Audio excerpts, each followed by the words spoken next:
Амаль 3000 крэдытных дагавораў на жыллёвае будаўніцтва з дзяржпатрымкай заключыў жыхарамі вобласці адзін з буйнейшых беларускіх банкаў. Такія лічбы за мінулы год были агучаны на семинары. Вядомыя планы на 2019. В 2019 году будет направлено 410 миллионов рублей в республике на кредитование этого указа. В том числе области нашей определено 85,6 миллионов ресурсов.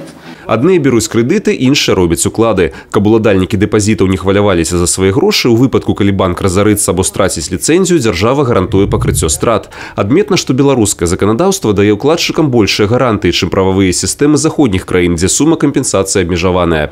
Декрет президента номер 22 сегодня четко трактует то, что населению страны, вкладчикам банка гарантируется возврат 100% суммы средств, которые они разместили в банках, независимо от видов валют, независимо от вкладов, независимо от текущих счетов.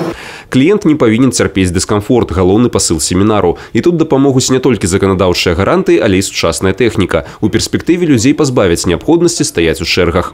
На сегодняшний день практически все технологии банковская система старается перевести в режим ДБО, в режим технических новинок, которые позволяли бы физическим лицам не посещать офисы банка или, как мы называем, точки продаж, а пользоваться всеми услугами через интернет банка или же пользуясь, скажем так, аппаратами техническими, которые установлены для оказания тех или иных услуг.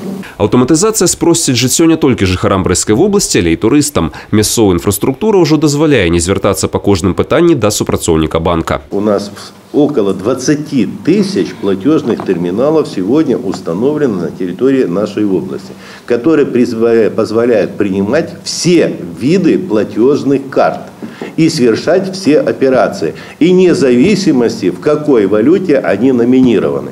Это позволит любому туристу, который приезжает, рассчитаться в режиме реального времени в национальной нашей валюте, потому что идет автоматическая конверсия. По-новому пачынаюць працаваць і банкаматы. Гэты апарат не толькі выдае грошы, але і прымае іх. Напрыклад, можна папоўніць баланс сваёй банкаўскай карткі. Замест капрызнага купюрапрыёмніка зручны лоток. На других обычно деньги кладешь, они вылетают назад, кладешь назад, тут сразу вся сумма очень быстро, быстрее, чем в банке. Атрыманыя наяўныя грошы пры неабходнасці выдаюцца тым кліентам, якія жадаюць зняць сродкі з карткі. У выніку такі банкамат можа да 6 месяцаў абыходзіцца без дазагрузкі купюрамі. Гэтую ж машыну з цягам часу навучаць мяняць валюту. Дарэчы, спецыяльныя абменныя аўтаматы ўжо з'яўляюцца на буйных аўтамагістралях.